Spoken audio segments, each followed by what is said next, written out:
what we concluded was we wanted to be aware of the overall S&P strength.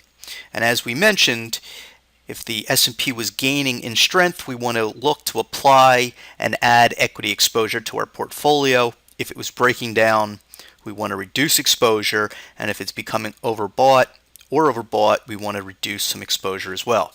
So if we go to the market internals page, we can get a little better idea of just how we would apply or look at the S&P.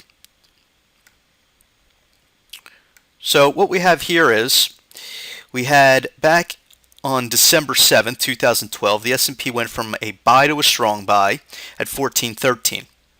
At this point, we want to buy either the SPY, which is the ETF for the S&P. It will give you very good equity exposure if you don't have time to follow individual securities.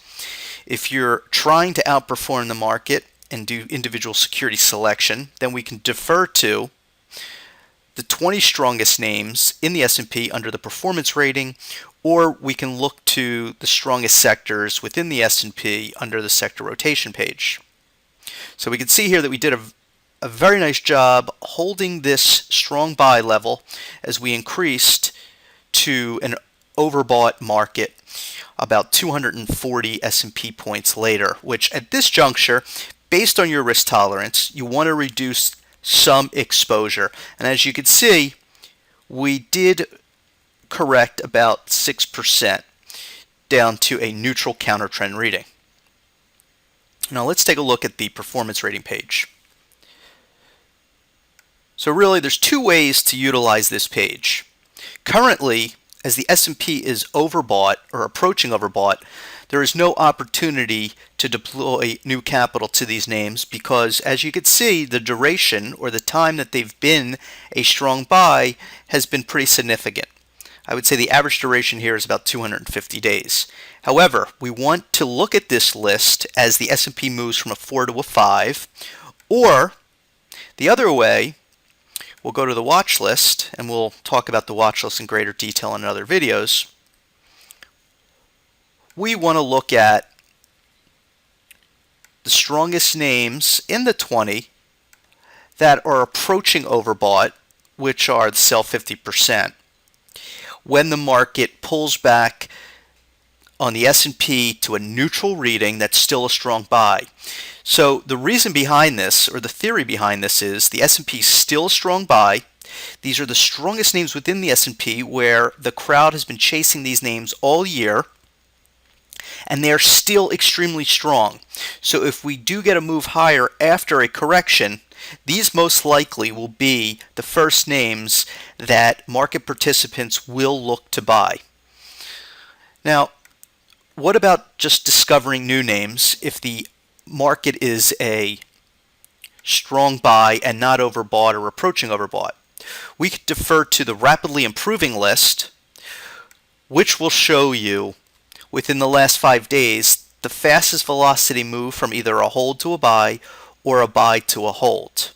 And this is a good way to find some new names that are gaining a lot of traction. We can also do contrarian ideas. And essentially, this is showing you the worst performing names that are either a sell or a strong sell that are moving to the fastest velocity of the next rating.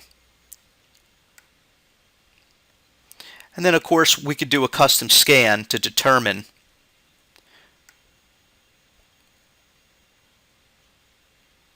and this screen just takes a little bit of time to come up, a lot of data.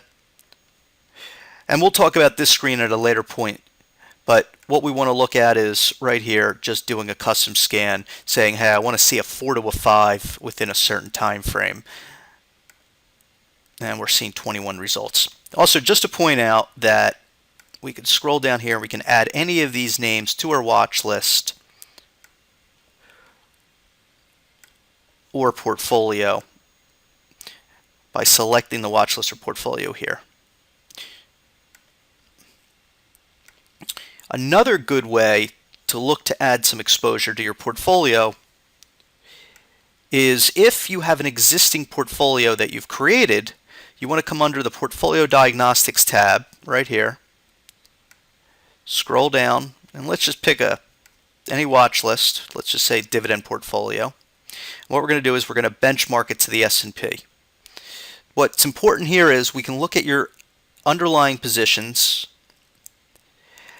and we could determine, let's just say technology, for example, we have a very small weight of technology within our dividend portfolio. The green is alerting us that technology just moved to a buy recently, and we should think about increasing our allocation. So the next step would be, just minimize this, or maximize it. What names are the strongest names within the tech sector within the S&P 500? And here we can roll over and it will show us what names are the strongest S&P names. So this is really just a quick view of how you should be applying security selection and looking for some ideas. The next video will be showing us exactly how to monitor the positions and also how to look at the algorithm or the rating changes for the most effective outcome.